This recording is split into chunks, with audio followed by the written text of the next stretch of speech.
In this video, let's understand how to create a user alert rule for a privileged account. The goal of this rule is to protect privileged accounts, including admin, walls, IT users, information governance users, and robot accounts from being used to perform malicious activity. These accounts must already be in your global exclusion list.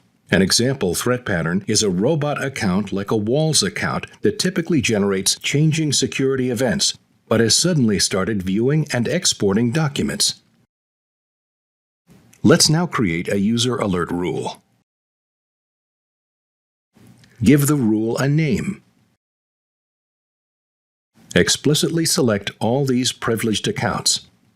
As an example, we are showing how to add one user.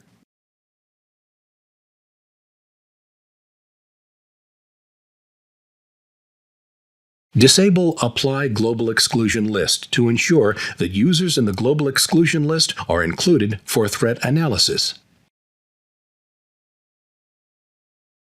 Since there are significant behavioral differences amongst users in the Global Exclusion List, we minimize the peer group impact in alert generation by pinning the group threshold of all activities to 1.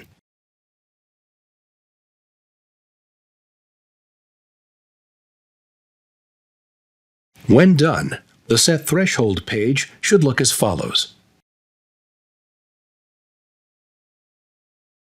Select Quick Analysis. The simulation shows you sample alerts that would have been raised if the rule ran last month. You can set when the rule must be run. Keep the default of Continuous.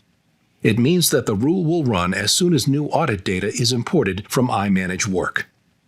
Set the period across which alerts should be generated when the rule is first run to 7 days.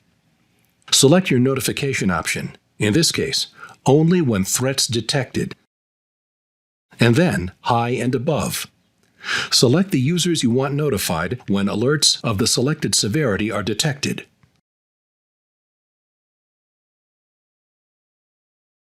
Review the rule summary and activate the rule. The rule is created. As part of user alert rule creation for privileged accounts in iManage Threat Manager, you have scoped the users on whom the rule must be run, configured the group threshold, set the frequency at which the rule must be run, set the period across which the rule must be run, configured when alerts must be triggered, and included users who must be notified when alerts are triggered.